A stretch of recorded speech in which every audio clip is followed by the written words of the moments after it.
उन मंत्रों को संग्रह करके, वेदों में लगभग 20,000 से अधिक मंत्र हैं, 4 वेद है, 4 उपवेद है, 6 दर्शन शास्त्र है, 11 उपनिषद है, ब्राह्मण ग्रंथ है, अनेक शास्त्र है। उन शास्त्रों के निचोड़ के रूप में कुछ मंत्रों को चयन करके महर्षि दयानंद सरस्वती जी ने कुछ मंत्रों को इकट्ठा करके उसको नाम दे दिए। ये ब्रह्म यज्ञ के अंतर्गत संध्या मंत्रों के नामकरण कर दिया कि इसके माध्यम से हम ईश्वर का ध्यान करेंगे। तो उन मंत्रों को हम संध्या मंत्र कहते हैं। तो उन जो मंत्र है उसको हमें जानना चाहिए, उच्चारण भी सीखना चाहिए, उसके अर्थ को भी याद करना चाहिए। अर्थ याद करने के बाद उसके आगे होता है भावना बनाना। जैसे हम किसी से बात करते हैं, सामने माता जी से बात करते हैं, पिताजी से बात करते हैं, मित्र से बात करते हैं, तो बात तो हम करते हैं लेकिन उसके पीछे एक भावना हमारे काम करता है कि वो कितने बड़े व्यक्ति हैं, हमारे एक बराबरी के हैं, तो एक भावना मन में अंदर काम करता है। तो ऐसे ही परमात्मा से जब हम मिलते हैं, एक तो हम मंत्र बोल रहे हैं, ओम भूर्भुवः स्वः तत्सवितुर्वरेण्यं भर्गो देवस्य धीमहि धियो न प्रचोदयात्, हो गया छुट्टी। मंत्र के साथ साथ अर्थ भी फिर जोड़ता है सूक्ष्म रूप में। ओम बोलते हुए सर्वरक्षक, भोः प्राणों के आधार, भुवः दुखहर्ता, स्वः सुखदाता, एक ये अर्थ हो गया। भूः का अर्थ, ओम का अर्थ सर्वरक्षक, भू का अर्थ हो गया जीवन के आधार, प्राणों से प्रिय, भुवः दुखहर्ता, ये एक एक पद का अर्थ हो गया। उस अर्थ के पीछे फिर भावना, फिर आगे चलकर फिर समर्पण, ऐसे ऐसे करके जुड़ा रहता है पीछे पीछे पीछे। जितने हम सूक्ष्मता से जाते हैं उतना हमको लाभ होता है। जैसे हम भोजन कर रहे हैं, भोजन करते समय सामान्य रूप से भोजन किए, लेकिन भोजन के पीछे हम जब जोड़ देते हैं कि भोजन देखिए हजारों लोगों को, लाखों लोगों को भोजन मिलता नहीं है, मेरे को भोजन मिल रहा है, और बनाने वाला देखिए कितने 1 घंटा 2 घंटा लगा के हमारे लिए भोजन बनाए, तो ये सब जब जोड़ देते हैं ना, वो भोजन और भी स्वादिष्ट बन जाता है, वो भोजन हमारे लिए और भी लाभकारी हो जाता है। और उसके साथ ये शिकायत जोड़ देते हैं तो ऐसे कैसे भोजन बना दिए, नमक कम कर दिए, ये हो गया वो हो गया, ऐसे जब हम जोड़ देते हैं साथ में, तो फिर क्या है उसमें वो भोजन के स्वाद में कमी आ जाता है। तो ऐसे ही जब हम उपासना करते हैं, ध्यान करते हैं, संध्या करते हैं, तो मंत्र, अर्थ, भावना, समर्पण, जितने इतने हम इन सबको जोड़ते जाते हैं उतना अधिक अधिक अधिक हमें लाभ होता है। ईश्वरीय ज्ञान, गुण, कर्म से हम जुड़ जाते हैं, हम दिव्य सामर्थ्य से युक्त हो जाते हैं, हम परमात्मा के यंत्र बन जाते हैं, हम सामान्य नहीं विशेष बन जाते हैं, पुरुष से महापुरुष, मानव से महामानव बन जाते हैं, इन सब प्रक्रिया को सीखकर समझकर। और यह सीखना समझना कब होता है, जब हम गुरु, आचार्य, विद्वान, सन्यासी, ऋषियों के सानिध्य में रहते हैं, अच्छे लोगों के संग में रहते हैं, तो हम इन सब प्रक्रियाओं को समझते हैं। नहीं तो सालों साल तक मंत्र उच्चारण करते रहेंगे तो करते ही रहेंगे। जैसे कहा गया ना उपनिषद में, जो ये ब्रह्म विद्या है अनेक लोगों को सुनने को ही नहीं मिलता है। श्रवणायापि बहुभिर यो न लभ्यः, ऐसे श्लोक है। श्रवणायापि बहुभः यो न लभ्यः शृण्वन्तो भी बहवो यन्न विद्युः। बहुत सारे लोग सुनते हैं लेकिन कुछ जानते ही नहीं, समझते ही नहीं। तो इसलिए कहा गया आश्चर्य वक्ता, कोई विशेष ऐसे आश्चर्य व्यक्ति मिल जाए हमको कि हमको ब्रह्म विद्या सिखाएं, आत्मा, परमात्मा, पुनर्जन्म, पूर्वजन्म, कर्मफल व्यवस्था आदि आदि कैसे हमको देखना चाहिए, कैसे सुनना चाहिए, कैसे जीवन जीना चाहिए, ऐसे कोई हमको सिखाने वाले, बताने वाले भी बहुत आश्चर्य दुर्लभ होते हैं। और जो बताते हैं, सिखाते हैं, फिर उस प्रकार से आचरणवान व्यक्ति के पास रह के हमको भी ऐसे बनना और भी दुर्लभ हो जाता है। तो आज के समय में इस रूप में हमको अनुसंधान करना पड़ता है। ऐसे लोगों के सानिध्य में रहने पर फिर हम धीरे धीरे करके इन प्रक्रियाओं को समझ पाते हैं। तो संध्या मंत्र हमको समझ में आ गया, क्या संध्या मंत्र है, कौन बनाया है। तो जो ऋषि मुनि लोग हुए हैं अनादि काल से, सृष्टि के प्रारंभ से, अनादि अर्थात आदि मतलब प्रारंभ से, हमारे सामने तो अभी दिख रहा है कि 100 साल 200 साल 500 साल, लगभग 2 करोड़ साल हो गया सृष्टि की उत्पत्ति हुई। उस समय से, सृष्टि के प्रारंभ से जो ऋषि मुनि लोग हुए हैं उन लोग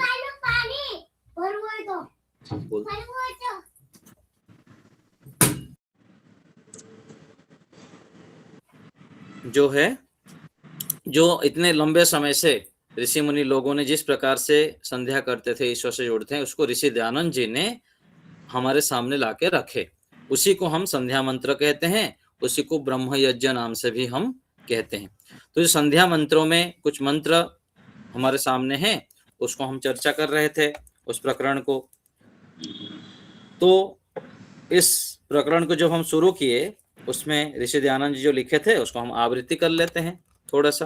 तो संध्या किसे कहते हैं, तो उसमें आया था कि संध्या दोनों समय के संधि समय में जो किया जाता है, संधि समय अर्थात यहाँ लिखा है कि संध्या शब्द का अर्थ यह है कि भली भांति ध्यान करते हैं, वह ध्यान किया जाए परमेश्वर का जिसमें।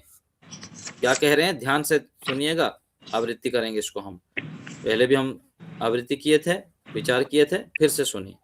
संध्या अर्थात भली भांति ध्यान करते हैं, वह ध्यान किया जाए परमेश्वर का जिसमें। तो हम जो ईश्वर प्रणिधान करते हैं अथवा दिन भर हम ईश्वर को अपने साथ रख के कार्य करते हैं, ईश्वर की आज्ञा लेके कार्य करते हैं, ईश्वर को सामने रख के कार्य करते हैं, ईश्वर को स्मरण करते के कार्य करते हैं, उसको तो ईश्वर प्रणिधान कहते हैं। मोटे मोटे रूप में हम ईश्वर से जुड़े रहते हैं।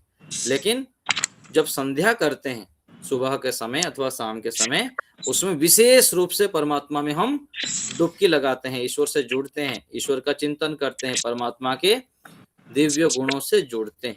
संध्या क्यों करना, ध्यान क्यों करना होता है? संध्या कहिए, ध्यान कहिए अथवा उपासना कहिए, ये क्यों किया जाता है? क्योंकि परमात्मा के द्वारा हमारे प्रति जो उपकार है, अनंत सहयोग है ईश्वर का। कितने सारे सहयोग है, हम देखते जाएंगे तो समाप्ति नहीं होगा।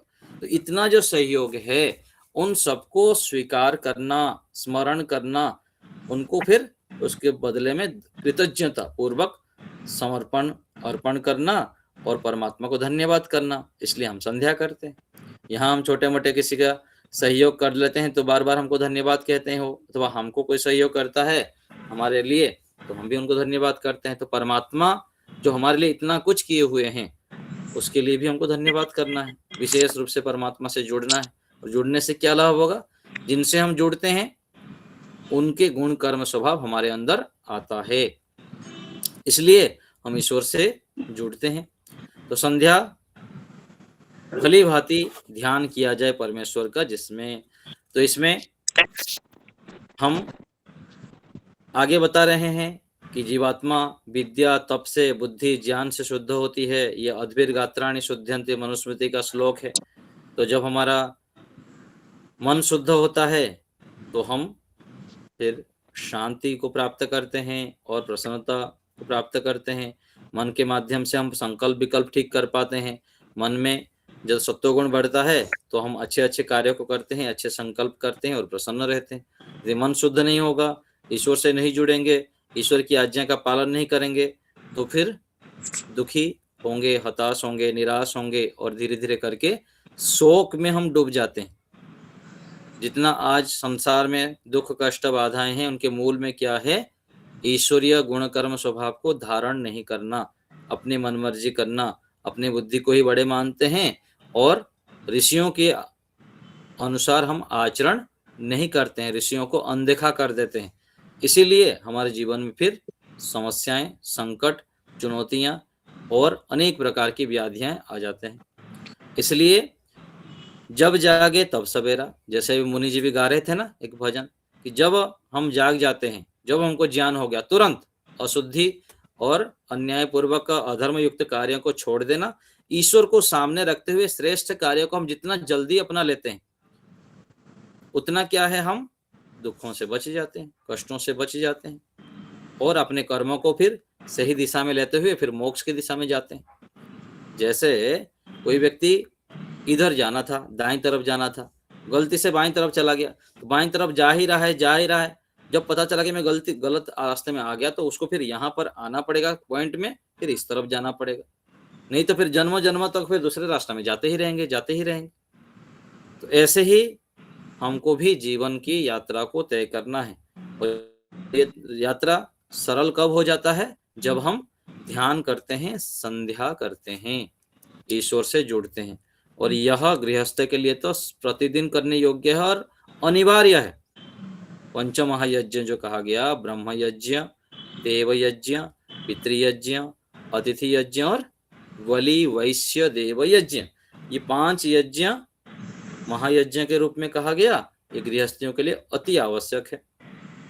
और ये 5 यज्ञ के अंतर्गत ब्रह्म यज्ञ अर्थात ईश्वर का ध्यान करना, ईश्वर के समीप बैठना, संध्या मंत्रों का उच्चारण करना, अथवा संध्या मंत्र नहीं आता है तो कम से कम गायत्री मंत्र से ईश्वर से जुड़ना, ईश्वर से सद्बुद्धि की याचना करनी है, ईश्वर को धन्यवाद करनी है। तो यह कुछ भूमिका के रूप में आपको बताया। आगे जो संध्या मंत्रों का प्रारंभ है, सन्नो देवीरभिष्टय आपो भवन्तु पीतये संयोरभिस्रवन्तु नः, ये तो हम मंत्र बोल दिए। मंत्र का फिर एक एक शब्द का अर्थ करते हैं। सन्नो देवी, सम कल्याणकारी, देवी सबका प्रकाशक, यहाँ पर दिया है सबको आनंद देने वाला, सर्वव्यापक ईश्वर। तो ये क्या है? शब्द हो गया, अर्थ हो गया, फिर भावना। परमात्मा सबका प्रकाशक कहा गया, सबको आनंद देने वाला है और सर्वव्यापक है। तो एक मंत्र ले लिए, एक तो पूरा मंत्र पाठ कर देते हैं जो प्रत्येक दिन करते हैं उनके लिए, फिर उसमें से एक मंत्र लेते हैं, फिर एक मंत्र के ऊपर थोड़ी देर के लिए विचार करते हैं। तो मंत्र के ऊपर जो हम विचार करेंगे, मंत्र क्या है? मननात् मंत्र, मंत्र अर्थात विचार, मनन करना। केवल मंत्र को उच्चारण करते जाओ सालों तक, इतना लाभ नहीं होगा। सामान्य रूप से तो वेदों की रक्षा के लिए वेद मंत्र उच्चारण हम कर लिए, और मंत्र उच्चारण जब करते हैं शरीर के भिन्न भिन्न अंग प्रत्यंग के ऊपर उसका प्रभाव पड़ता है, सत्वगुण बढ़ता है, इतना तो लाभ है। लेकिन विशेष लाभ होता है जब हम मनन करते हैं, विचार करते हैं, क्या कहना चाह रहे हैं। यदि कह रहे हैं तो ये मेरे जीवन में आ क्यों नहीं रहा है, यदि आ रहा है तो कितनी मात्रा में आ रही है, यदि मात्रा कम है तो उस मात्रा को कैसे बढ़ाना है, ये फिर विचार करना पड़ता है। और विचार अर्थात सोच, जैसे सोचेंगे वैसे बन जाएंगे, अच्छे सोचेंगे तो अच्छे बन जाएंगे। तो विचारों से ही सारा है। जैसे कहा गया ना कि यन मनसा ध्यायते तद वाचा वदति, यद वाचा वदति तद कर्मणा करोति। जो मन में धारण करेंगे, मन में बार बार विचार करेंगे, उस प्रकार से वाणी में बोलेंगे, फिर व्यवहार में हमारा आ जाएगा, फिर वैसे ही संस्कार बन जाते हैं। ऐसे ही हमारा भाग्य हम निर्माण करते हैं अपने हाथों से ही। तो यहाँ जो कहा गया देवी अर्थात परमात्मा सबका प्रकाशक है। प्रकाशक अर्थात ज्ञान देने वाले, सबको ज्ञान से परिपूर्ण कर देते हैं परमात्मा, और सबको आनंद देने वाले हैं ईश्वर, सर्वव्यापक है। तो हमको निरीक्षण करना है क्या परमात्मा हमें ज्ञान दे रहे हैं, सबको आनंद दे रहे हैं, तो मेरे को आनंद मिल रहा है कि नहीं मिल रहा है, नहीं मिल रहा है तो क्यों नहीं मिल रहा है, कितना मिल रहा है, ये विचार करनी। फिर अभिष्टये मनोवांछित आनंद के लिए, और पीतये पूर्ण आनंद की प्राप्ति के लिए। इस मंत्र में 2 चीज के लिए प्रार्थना किया गया। प्रभु हमें संसार में जो भी हमारे इच्छित इच्छाएं हैं उसको भी प्राप्त कराइए, और जो मोक्ष है पूर्ण आनंद, प्राप्तम प्रापणियम जिसको कहा गया योग दर्शन में ऋषि लिखते हैं कि जो पाना था सो पा लिया, जो नष्ट करना था वो नष्ट कर दिया। ये क्या है? पूर्ण आनंद। तो अभिष्टि सुख, सांसारिक सुख और मोक्ष के सुख, दोनों के लिए प्रभु हमारे लिए कल्याणकारी होजिए, अर्थात हमारा कल्याण कीजिए। वही परमेश्वर हम पर सुख की अभिस्रवंतु, सर्वथा वृष्टि करे। तो जब इस मंत्र को हम उच्चारण करेंगे ना, वहां पर फिर अर्थ भावना भी करनी है, भावना बनानी, परमात्मा की सुख की वृष्टि हो रही है, सुख की वृष्टि हो रही है। जैसे कहा गया ना कि जैसे सोचेंगे वैसे बन जाएंगे। तो ध्यान करते समय जब शांति से हम बैठते हैं, उस समय मन में ऐसे ही विचार करने की, परमात्मा की आनंद की वृष्टि हो रही है, मैं बारिश में भीग रहा हूँ।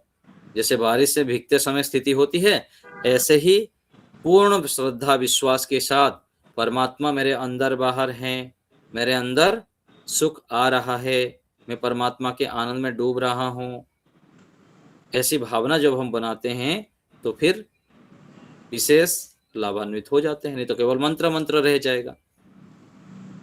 और ये भावना बनाने के लिए भी हमको एकाग्र होना पड़ेगा, यम नियम का अनुष्ठान करना होगा, संयमित जीवन करना पड़ता है, दिनचर्या को निश्चित करना पड़ता है, समय पर सोना, समय पर उठना, सात्विक भोजन करना, आदि आदि जब करते हैं तब फिर मन एकाग्र होता है कुछ मात्रा में, हम स्थिरता पूर्वक बैठ पाते हैं, फिर इन ज्ञान विज्ञान को चला पाते हैं। नहीं तो केवल दौड़ भाग सुबह से उठकर इधर बातें उधर काम ये यो करते करते करते इतना हम उलझन में फंस जाते हैं कि थोड़ी देर के लिए परमात्मा से जुड़कर उनसे ज्ञान बल आनंद को ग्रहण नहीं कर पाते हैं, खाली रह जाते हैं फिर। तो यह हमें समझना चाहिए। तो यहाँ पर अप शब्द से ईश्वर के ग्रहण करने में प्रमाण दिए कि अप शब्द से ईश्वर को कैसे ग्रहण कर लिए। तो जिसमें सब लोक लोकांतर कोश अर्थात सब जगत का कारण रूप खजाना है, जिसमें असत अदृश्य रूप आकाश आदि और सत स्थूल प्रकृति आदि सब पदार्थ स्थित हैं, उसी का नाम अप है और वह नाम ब्रह्म का है तथा उसी को स्कंभ कहते हैं। तो ये कहीं पर प्रमाण ऋषि दयानंद जी देखे होंगे, उसके आधार पर यहाँ दिए हैं। सबके भीतर व्यापक होके परिपूर्ण हो रहा है, उसी को तुम उपास्य पूज्य और इष्टदेव जानो। तो हम अपने आप निरीक्षण करें, क्या हम परमात्मा को व्यापक मानते हैं, परिपूर्ण मानते हैं, परमात्मा सदा मेरे पास है, मुझे देख सुन जान रहे हैं, एकांत में बैठा हूँ अथवा कोई गलत काम कर रहा हूँ, गलत विचार मन में आ रहा है, तो हम क्या मान पाते हैं कि परमात्मा मेरे पास है, मुझे देख सुन जान रहे हैं? ये निरीक्षण करना है। उसी को हम उपास्य माने, सबसे श्रेष्ठ माने, पूज्य माने और इष्ट देव माने। जैसे पौराणिक लोग इष्ट देव मानते हैं ना, इष्ट देव के पास जाएंगे, कोई भी पूजा पाठ होता है, कोई भी अच्छे कार्य होगा तो वहां जाके मन्नत मांगते हैं, वहां माथे टेकते हैं, घर में भी रखते हैं कि हमारे इष्ट देव हैं, ऐसे मानते हैं। मानते तो है और आके उस प्रकार से क्रियाकलाप भी करते हैं, लेकिन जिसको इष्ट देव मानते हैं उसको क्या याद रखते हो? जो गलत काम करते हैं अथवा आलस्य प्रमाद आदि करते हैं, उस समय इष्ट देव को याद रखते हैं क्या कि इष्ट देव मेरे पास हैं, मुझे देख सुन जान रहे हैं, मैं अपने इष्ट देव से गलत कुछ काम नहीं करूंगा, विपरीत क्रियाएं नहीं करूंगा? ये तो सब फिर भूल जाते हैं। इष्ट देव को कमरे के अंदर बंद कर दिए, गेट बंद, ताला लगा दिए, फिर बाहर जाके अपनी बुद्धि से चलना, इष्ट देव से गलत चलना। जैसे हनुमान जी की तो पूजा करेंगे, जय हनुमान ज्ञान गुण सागर कहेंगे और जाके गुटखा खाएंगे। राम जी की पूजा करेंगे और फिर राम जी से विरुद्ध आचरण करेंगे। तो परमात्मा को हमको इष्ट देव मानना है, जो परमात्मा निराकार है, सर्वशक्तिमान है, सर्वव्यापक है, सब जगह विद्यमान है, जिनके कारण हमको ये जीवन मिला हुआ है।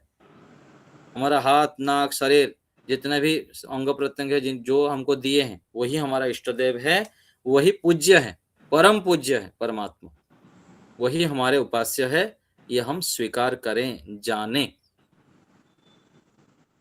तो ये यहाँ पर कह दिया गया। फिर आगे इंद्रिय स्पर्श मंत्र है, ओम वाक वाक, ओम प्राणः प्राणः, ओम चक्षुश्चक्षुः, ओम श्रोत्रम श्रोत्रम, ओम नाभिः, ओम हृदयम। तो ये उच्चारण भी हमको सीखना चाहिए। थोड़ी दिनों बाद हम मंत्र उच्चारण शुद्धि भी कक्षा लगाएंगे, उसमें संध्या मंत्र, यज्ञ मंत्र, स्वस्ति वाचन, शांतिकरण, प्रातः जागरण के समय के मंत्र, रात्रि शयनकालीन के मंत्र सब सिखाएंगे, उच्चारण को सिखाएंगे एक एक करके मंत्र रोज। तो हम आगे सूचना कर देंगे। तो मंत्रों के उच्चारण भी हमें सीखना चाहिए, शुद्ध उच्चारण। कोई भी चीज हम सीखते हैं तो गुरु की आवश्यकता है, बिना गुरु आचार्य के मार्गदर्शक के हम ठीक से सीख नहीं पाते हैं। मान लीजिए सीख भी लिए, जान भी लिए, तो टूटे फूटे फिर गाते रहेंगे, त्रुटियां होती रहेगी, फिर वो अच्छा नहीं। त्रुटियां फिर हम सीख लेंगे तो दूसरे भी कोई हमारे आसपास आएगा तो भी फिर जो है वैसे ही सीखने लग जाएगा। तो हमें उच्चारण भी सीखना चाहिए। तो ये इंद्रिय स्पर्श मंत्र है। तो इस मंत्र में क्या प्रार्थना है? तो इसका अभिप्राय यह है कि ईश्वर की प्रार्थना से सब इंद्रियां हमारा बलवान रहे। क्या है इस इंद्रिय स्पर्श मंत्र में, क्या प्रार्थना किया गया? कि हमारे वाणी बलवान रहे, प्राण बलवान रहे, चक्षु बलवान रहे, श्रोत्र बलवान रहे, नाभि बलवान रहे, हृदय बलवान रहे, कंठ, सिर, दोनों भुजाएं और पूरा शरीर के अंग प्रत्यंग बलवान रहे। तो ये प्रार्थना तो हो गया, सुबह शाम बैठ गए, ईश्वर के सामने बोल दिए, ओम वाक वाक, ओम प्राणः प्राणः, ओम चक्षुश्चक्षुः। तो ऐसे मंत्र उच्चारण कर दिए। करने के बाद क्या बलवान हो गया? नहीं होगा। कैसे बलवान होगा? सुबह से लेकर रात तक जो हम क्रियाएं करते हैं उसमें ऐसी ऐसी क्रियाओं को करें जिससे कि हमारे सारे अंग प्रत्यंग बलवान हो। समय पर सो जाते हैं, समय पर सुबह 4 बजे उठ जाते हैं, फिर व्यायाम, प्राणायाम, ध्यान आदि जब करते हैं, शरीर में तेल मालिश करते हैं तो सारे अंग प्रत्यंग फ्लेक्सिबल रहता है, मजबूत रहता है। और दिन भर आंखों से ठीक ठीक देखना, कान से ठीक ठीक सुनना, निंदा चुगली आदि नहीं सुननी है, वाणी से कटु नहीं बोलना है, कठोर नहीं बोलना है, अनावश्यक नहीं बोलना है। ये सब कार्य करना पड़ेगा। आयुर्वेद का सेवन करना है, आंवला, एलोवेरा, गिलोय, तुलसी, नीम, अदरक आदि आदि जो भी जड़ी बूटियां हैं उनका सेवन लगातार करना है, जिससे कि हमारा इम्यूनिटी पूरा बूस्ट रहे, मजबूत रहे। पसीने से एक बार नहाना है, खूब मेहनत करना है दिन भर, किसी को भी झूठ, छल कपट आदि आचरण के माध्यम से कष्ट नहीं पहुंचाना है, बाधित नहीं करना है, माता पिता के प्रिय आचरण करना है। यह सब जब हम करते हैं, फिर इन मंत्रों का उच्चारण करते हैं, तो फिर साथ साथ क्या हो जाता है, परमात्मा की व्यवस्था से हम सुखी रहते हैं। और साथ साथ जहां पर थोड़े बहुत भी कमी हो गया तो परमात्मा हाथ लगा देते हैं, फिर सपोर्ट करके आगे बढ़ा देते हैं हमको। ध्यान से इसको समझना चाहिए, परमात्मा कैसे हाथ लगाते हैं और कैसे आगे बढ़ाते हैं। जो भी लोक में क्रियाएं होते हैं उसकी वही चीज परमात्मा में लागू होता है। जैसे यहाँ पर एक व्यक्ति के रास्ते में खड़ा है और एक भारी बोरी उसके पास है, उसको सिर में उठाना है, तो यदि पॉकेट में हाथ रख के खड़े रहे और दूसरे को बताए कि इसको उठा के मेरे सिर में डाल दो, तो कोई हेल्प करेगा क्या? नहीं करेगा। तो वो पूरा मेहनत कर रहा है और नहीं हो रहा है उससे, थोड़ा सा 90% तो हो रहा है, लेकिन 10% थोड़ा कोई हाथ थोड़ा टच कर दे, थोड़ा सा हाथ ये कर दे तो उसके सिर में उठ जाए। तो ये जो 5-10% कमी हो रही है जिसके कारण उसको बल पड़ रहा है, उठा नहीं पा रहा है, वो दूसरा हाथ लगा देने से फटाक से उठ गया। ऐसे ही परमात्मा क्या करते हैं, हम जब पूरा मेहनत करते हैं तो परमात्मा क्या है, अंतर्यामी रूप से प्रेरणा करते हैं। क्या करते हैं परमात्मा? अंतर्यामी रूप से प्रेरणा करें कि बेटा ऐसा नहीं, ऐसा कर, हिंस दे देते हैं। और हिंस दे दिए तो फिर उसको नहीं करेगा, उसको करेगा। और दूसरा, सभी परमात्मा के आत्मा जो है संतानें हैं, जितने भी मानव जगत में है, ऐसे जो आत्माएं होंगे उसके आसपास, उसके मन में प्रेरणा कर देंगे, उसको थोड़ा तो ऐसा हेल्प कर दे, तो फिर वो हेल्प करेंगे। वो थोड़ा सा हेल्प कर दिया, फिर उसकी गाड़ी धड़ाम से चल पड़ता है, गाड़ी पटरी पर। इस प्रकार से परमात्मा हमें सहयोग करते हैं और हमारे इंद्रियों को बलवान करते हैं, मजबूत करते हैं। तो यह इंद्रिय स्पर्श मंत्रों के माध्यम से ईश्वर से प्रार्थना है कि हमारा वाणी, प्राण, आंख, कान, नाभि, हृदय, हृदय पवित्र होगा तो विशाल हो जाएगा। हृदय कैसे मजबूत बनेगा? पवित्रता से, और पूरा विशाल हृदय बन जाता है, सबके लिए सोचने लग जाता है। जैसे कहा गया ना, अयम निजो परवेत्ति गणना लघु चेतसाम उदार चरिता नाम तो वसुधैव कुटुंबकम। एक व्यक्ति है, अपने बच्चे, अपना पेट को देखता है, अपने बच्चे परिवार हो गया, बस छुट्टी, इतना ही उसका संसार। और दूसरा, अपना भी देखते हुए आस पड़ोस को भी देखता है, समाज, आसपास के समाज को भी देखता है, 50-100 व्यक्ति के लिए भी कुछ अवदान करता है। और तीसरा, उतना करते करते अपने शहर के लिए भी करता है, किस गली में जाके सेवा करना, कहाँ करना, ऐसे कर दूं, वैसे कर दूं, हजारों लोगों के लिए कर देता है। कोई राज्य के लिए करता है, कोई पूरा देश के लिए करता है, कोई विश्व के लिए सोचता है, लंबा योजना करके कार्य करता है, लाखों लोगों को उपकार कर देता है। ये क्या है? हृदय को पवित्र करना, विशाल करना, मजबूत करना। वसुधैव कुटुंबकम, पूरा विश्व को अपना परिवार मानना। अग्निहोत्र हम करते हैं, जो हमारा भारतीय संस्कृति है, हमारा वैदिक परंपरा है, ये क्या है? उनकी सारा जो कर्म है, क्रियाएं जुड़ा गया है, गर्भधान संस्कार से लेकर अलग अलग संस्कारों की परंपरा है, वर्णाश्रम व्यवस्था है, पंचमहायज्ञ की व्यवस्था है, ये सब वसुधैव कुटुंबकम की भावना से युक्त है। इसलिए हम प्रार्थना करते हैं सर्वे भवन्तो सुखिनः, सर्वे संतो निरामया, सर्वे भद्राणि पश्यन्तो मां कश्चित दुःखभाग् भवेत्। किसी एक के लिए हम प्रार्थना नहीं कर रहे हैं, सर्वे, केवल इस धर्म के करें, हिंदू धर्म के, ईसाई का ना हो, उनका ना हो, ऐसा कुछ नहीं, सभी के लिए, कोई भी धर्म हो, हम यही पे ऐसी प्रार्थना करते हैं। ये क्या है? हृदय की विशालता है, हृदय की मजबूती। और ये कैसे होता है? जब हम संध्या करते हैं, ईश्वर के सानिध्य में बैठते हैं, ईश्वरीय गुणों को धारण करते हैं, तो हम मजबूत बन जाते हैं। एक व्यक्ति अपने वाणी के माध्यम से स्वयं दुखी रहता है, क्रोध करता है, उल्टा पुल्टा बोल देता है, वाणी निकाला मुंह से, दूसरे को कष्ट होता है, दूसरे रोने लग जाते हैं। ये क्या है? वाणी की मजबूती थोड़ी है, नहीं है। वाणी की मजबूती कैसे है? वाणी खोलते ही दूसरे को प्रसन्नता हो, औरों को शीतल करे और आप शीतल होए। हजारों लोगों के जीवन में परिवर्तन ले आए अपने वाणी के माध्यम से, अनेक लोगों के दुखों को, संकटों को हर ले, समस्याओं को हल कर दे। ये वाणी की मजबूती है। चक्षु, ऐसे ही अलग अलग चीज, जितने भी इंद्रियां हैं, उसको मजबूत करने के लिए भी ईश्वर से जुड़ना पड़ता है, ईश्वर के गुण कर्म स्वभाव को जानना पड़ता है, ईश्वर आज्ञाओं को जानकर उसके अनुसार चलना पड़ता है। चलने से फिर हमारे इंद्रियां वास्तविक रूप में मजबूत बन जाता है। प्रार्थना के साथ साथ पुरुषार्थ करते हैं, परिणाम स्वरूप फिर लाभ होता है। आगे है फिर पवित्रता के लिए, बलवान भी हो और हमारा इंद्रियां जो पवित्र भी हो। ओम भूः पुनातु शिरसि, ओम भुवः पुनातु नेत्रयोः, ओम स्वः पुनातु कंठे, ओम महः पुनातु हृदये। ऐसी प्रार्थना है। तो शुद्ध उच्चारण भी हमारा हो, तो उसके अर्थ भी साथ साथ करें, भावना भी बनाएं। तो इसमें प्रार्थना है परमात्मा के लिए जो है, इसमें कहा गया ओमकार भू भुवः स्वः, इनके अर्थ गायत्री मंत्र के में भी दिया गया है। तो महः सबसे बड़ा, सबका पूज्य होने से परमेश्वर को मह कहते हैं। जनः सब जगत का उत्पादक होने से परमेश्वर का नाम जन है।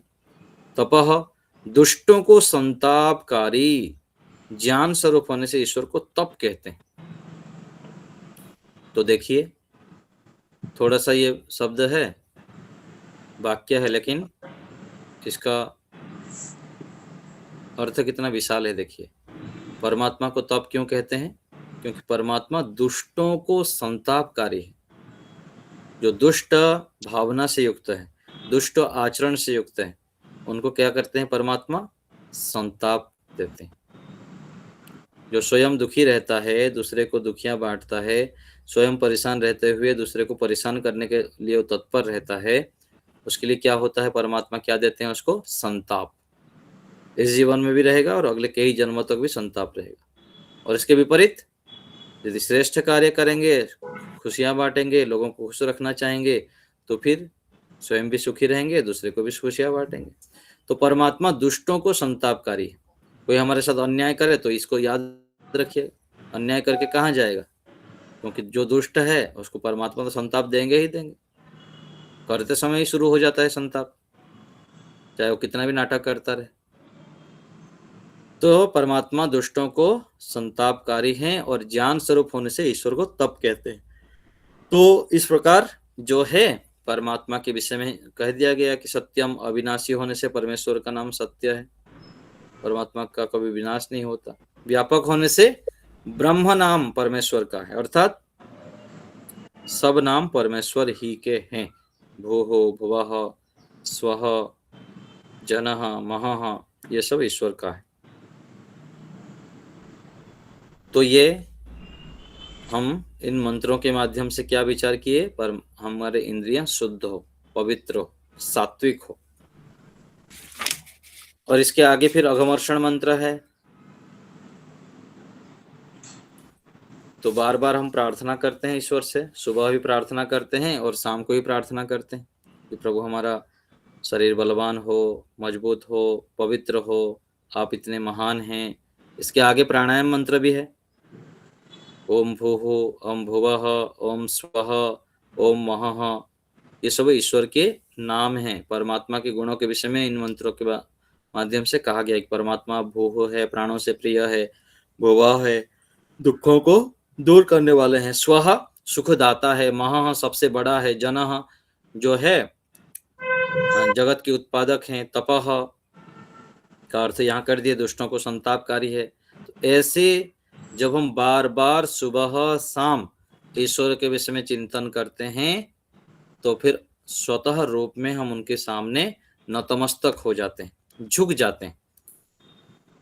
जैसे हमारे आसपास कोई बड़े व्यक्ति हैं, मजबूत व्यक्ति है, बलवान है, धनवान है, समृद्धशाली व्यक्ति है, तो हम उनसे मित्रता करना चाहते हैं, उनके पास मिलना चाहते हैं, उनसे मिलकर उनसे लाभान्वित होना चाहते हैं, कम से कम उनके साथ संबंध है हमारा, अथवा कभी जरूरत पड़ जाए तो कुछ काम मिल जाएगा। तो इस प्रकार परमात्मा को जब हम इतना महान रूप में स्वीकार करते हैं, महान रूप से स्वीकार करते हैं, तो फिर हम जो है उनके सामने नतमस्तक हो जाते हैं, झुक जाते हैं और समर्पण भाव स्वतः रूप में जो है हमारा आ जाता है। इसलिए हमको इन मंत्रों को अच्छे से उच्चारण करना चाहिए, इनके अर्थों को भी जानना चाहिए और साथ साथ भावना भी बनानी चाहिए। तो इस रूप में हम आज यहाँ तक रखते हैं, फिर आगे अगमर्षण मंत्र भी आवृत्ति कर लेंगे और आगे बढ़ते जाएंगे। आप लोग को अभी कुछ पूछना हो, किसी की कोई शंका हो, थोड़े समय के लिए हम चर्चा कर लेते हैं। बताइए, हाथ उठाइए। नीलम बहन जी बताइए। आचार्य जी, तप का मतलब तो आपने ज्ञान स्वरूप बताया, और वो जो संताप है उसका क्या अर्थ होता है? ज्ञान स्वरूप जो हम यहाँ पर किए थे ना, हाँ जी। एक एक शब्द का अनेक अर्थ होता है। तो यहाँ पर जो तप का अर्थ किए हैं, ओम भूः ओम भुवः, इन इन इन इन प्रकरण में जो अर्थ किया गया है, दुष्टों को संतापकारी और ज्ञान स्वरूप, दो अर्थ किया है यहाँ पर। हाँ जी, तप के दो अर्थ हैं।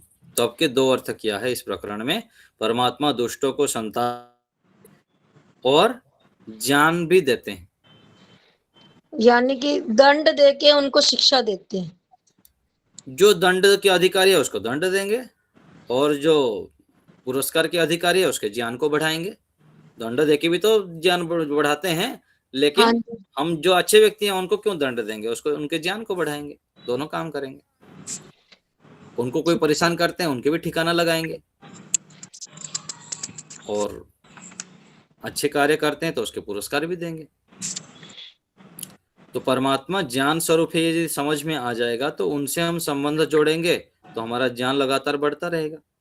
जैसे गायत्री मंत्र हम जप करते हैं बुद्धि की शुद्धि के लिए, ओम सर्वज्ञ का जप करते हैं, बार बार परमात्मा आप ज्ञान स्वरूप है, मुझे ज्ञान दीजिए, आप अनंत ज्ञान के भंडार है।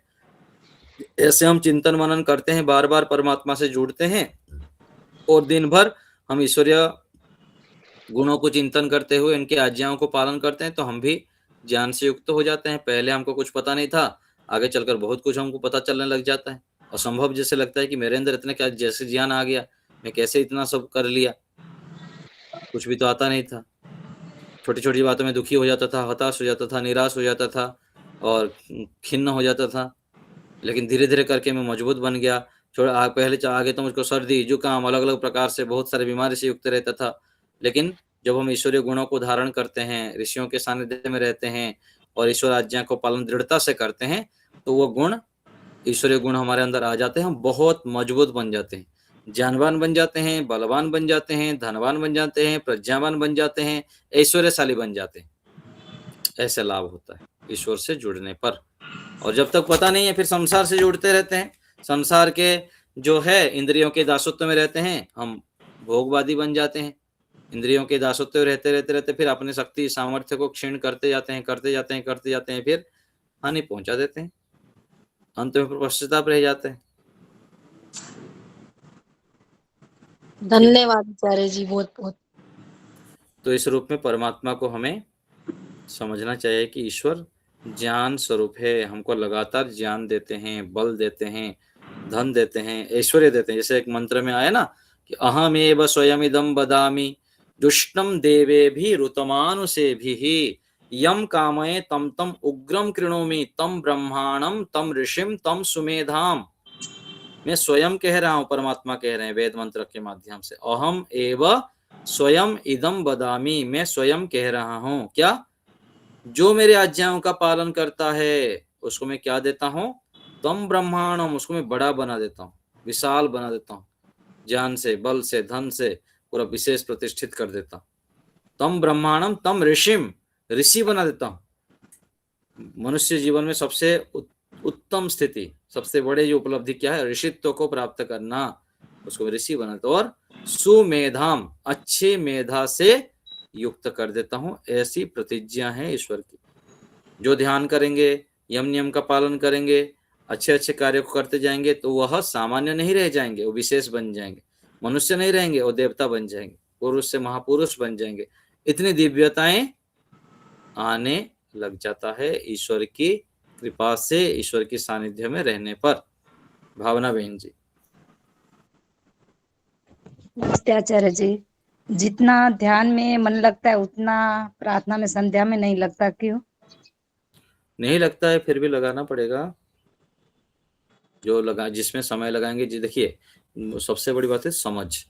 जो हमारे समझ में बैठ गया, अथवा मान लीजिए हम ध्यान करने बैठे हैं, ओम का उच्चारण कर रहे हैं, तो हम मन में संकल्प कर देंगे मजा आ गया, मजा आ गया बोल दिया तो क्या उसमें ही मजा आने लगेगा आगे चलकर। मजा आना, मजा आना, मजा आना, मतलब अच्छा लगा, अच्छा लगा, जितने बार आवृत्ति करेंगे ना वो चीज में अच्छा लगने लगेगा। किसी को ठंडा पानी पीने में मजा आने लग जाता है, किसी को गर्म पानी पीने में मजा आने लग जाता है। वो ठंडा पानी, फ्रिज का पानी पिएगा, पूरा चिल्ड पानी पिएगा, पागलपन करेगा, क्योंकि वो मान लिया ना, मन में ठान लिया कि ये इससे मजा आता है, बढ़िया है। पेट में जाके क्या हो रहा है उसको पता ही नहीं। तो कोई भी क्रिया हम करते हैं ना, उसके पीछे एक संकल्प करते हैं, बढ़िया है। किसी को करेला की सब्जी बढ़िया, बहुत अच्छा लगता है, और किसी को करेला की सब्जी देखते ही अच्छा नहीं। किसी को गौमूत्र बढ़िया लगता है, गौमूत्र पीना स्वास्थ्य के लिए अच्छा है, बहुत सारी बीमारी को मिटाता है और रोज पीना चाहिए। लेकिन कोई गौमूत्र का नाम सुनते ही उसको अजब से लगने लग जाए, और ग्लास में आ जाए तो उल्टी आने लग जाए। ये क्या मान लिया कि ये ऐसे घृणित पदार्थ है, और व्यक्ति दूसरे जो मान ले कि नहीं ये औषधि के रूप में लेना है, ये अमृत है, बहुत अच्छा है। तो हम जो मन में आवृत्ति कर लेते हैं, बार बार आवृत्ति कर लेते हैं, उसको हमको अच्छा नहीं लगता है, उसको हमको अच्छा लगता है, और फिर उसको हम आगे बढ़ाते हैं। तो चाहे ध्यान साधना के विषय में कह लीजिए, सत्संग के विषय में कहिए, अथवा भौतिक विषय कहिए, जिस विषय को हम हमारा मन मस्तिष्क में बैठ जाता है उसको हम करते लग जाते हैं, और करने के पीछे भी संकल्प करते हैं, अच्छा बुरा। और अच्छा यदि अच्छे कार्य को अच्छे संकल्प के साथ अच्छा मानकर करेंगे तो अच्छा ही बढ़ता ही रहेगा। इसलिए कहा जाता है ना, इच्छा ना होने पर भी अच्छे कार्यों को करना, और इच्छा होने पर भी गलत कार्यों को नहीं करना, कि बार बार आवृत्ति करनी पड़ेगी। तो फिर अच्छे कार्य करने का हमारा स्वभाव बन जाएगा, और बुरे कार्य को हम छोड़ देंगे। तो ध्यान में ऐसा ही है, तो आप ऐसे संकल्प करते होंगे, ध्यान में तो अच्छा लगता है, फिर संध्या मंत्र करने लगते हैं तो फिर लगता है इसमें तो इतना अच्छा नहीं लगता है, इतनी एकाग्रता नहीं बनती है, अथवा जो आनंद मिलना चाहिए, ईश्वर से जुड़ना चाहिए, वो नहीं होता है। लेकिन कम से कम संध्या मंत्रों को सुबह और शाम पाठ कर लेना चाहिए, उच्चारण कर लेना चाहिए, फिर धीरे धीरे अर्थ भी याद कर लीजिएगा। जी धन्यवाद। मीनू जी। नमस्ते आचार्य जी। आचार्य जी, ये जो मंत्र दिया है, ओम समुद्रादर्ण वादधि संवत्सरो अजायतः अहोरात्राणि विदध विश्वस्य मिष्टो वशी, इसमें जो ये अर्थ में दिया गया है कि मुहूर्त आदि को रचा, तो मुहूर्त क्या शुभ अशुभ होते हैं? नहीं नहीं, शुभ अशुभ कुछ नहीं होता है, सभी अच्छा ही है, सबको रचने वाले परमात्मा है।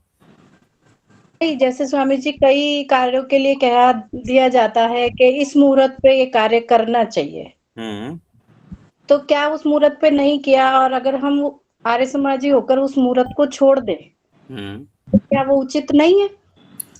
ऐसा नहीं है, कोई भी मुहूर्त खराब अथवा गलत नहीं होता है, सभी मुहूर्त सभी समय अच्छा ही है। मन चंगा तो कटौती में गंगा। हमारा अच्छे कर्म है, ईश्वर से जुड़े हुए रहते हैं, ईश्वर आज्ञा का पालन करते हैं, तो कोई भी कार्य करने के लिए कोई मुहूर्त देखना जरूरत नहीं है कि ऐसे इस दिन पर करने ही अच्छा है, ऐसा है, कुछ आवश्यकता है नहीं।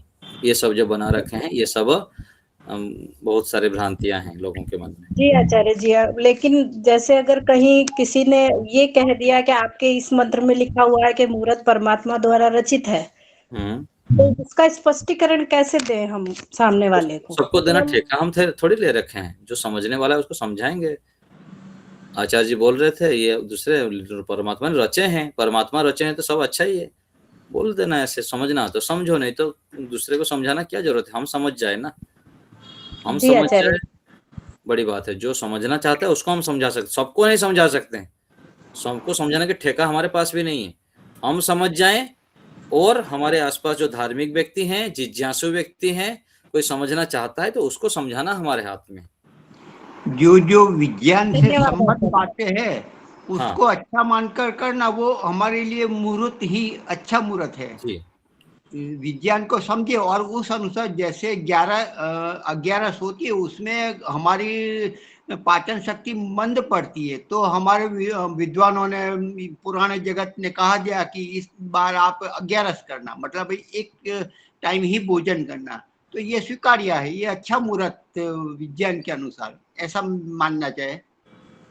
ऐसे तो हाँ, अनेक सारी जो चीजें है ना उसको बहुत बुद्धिमत्ता से विचार करना है। आयुर्वेद शास्त्र में कहा गया एक भुक्तम सदा आरोग्यम, एक बार जो भोजन करता है सदा सुख स्वस्थ रहता है। द्विभुक्तम बलवर्धनम, जो अधिक बलवान है, जो अधिक कठोर काम करते हैं वो 2 बार भोजन करें। त्रिभुक्तम तो अधिक ये कहा गया, और चतुर्भुक्तम तो मारकम, 4 बार जो भोजन करते हैं। तो इस रूप में तो देखा जाए तो आयुर्वेद के हिसाब से देखेंगे ना तो ऐसे कहा जाता है ना। और एक श्लोक भी आता है कि जो सुबह और शाम दोनों समय भोजन करता है वो सदाई उपवास के समान ही है। तो ये जितने भी उपवास आदि की प्रक्रिया है ना, जैसे मुनि जी 11 कहा गया अथवा अलग अलग पर्व पद्धति किया गया, उसके पीछे हमको समझना पड़ेगा कि रोज तो ऐसे करते हैं, कभी कभी 11 एकादशी के दिन थोड़ा कम भोजन कर लिए, फलाहार कर दिए, तो हमारे स्वास्थ्य के लिए अच्छा है। सामान्य तो हम करते ही नहीं है। इस रूप में है कि उस दिन करने से कोई विशेष फल मिल जाएगा अथवा कोई सिद्धि प्राप्त हो जाएगी, ऐसा कुछ नहीं है।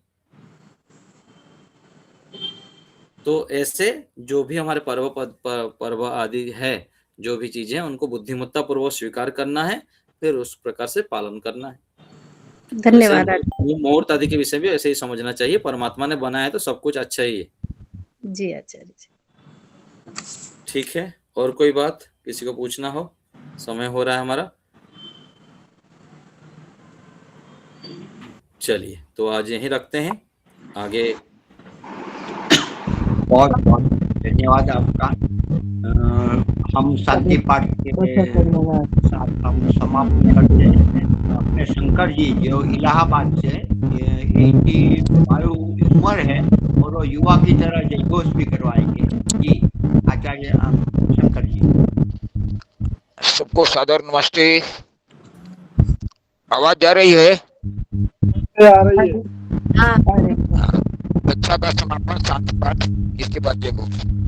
ओम द्यौ शांति अंतरिक्षं शांति पृथ्वी शांतिरापः शांतिरोषधयः शांतिर वनस्पतयः शांतिर्विश्वे देवा शांतिर्ब्रह्म शांतिः सर्वं शांतिः शांतिरेव शांति सामा शांतिरेधि।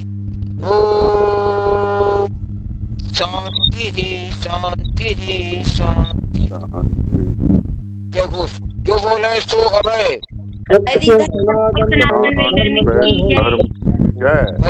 मर्यादा पुरुषोत्तम भगवान रामचंद्र की, योगराज भगवान कृष्णचंद्र की, सूर्य गुरु गिरिजानंद की, महर्षि दयानंद सरस्वती की, स्वामी श्रद्धानंद की, भारत माता की, गौ माता की, देश के अमर शहीदों की, जय हो वेद की ज्योति जलती रहे ओम का झंडा ऊंचा रहे आर्य समाज अमर रहे सत्यार्थ प्रकाश अमर रहे प्रणव ध्वनि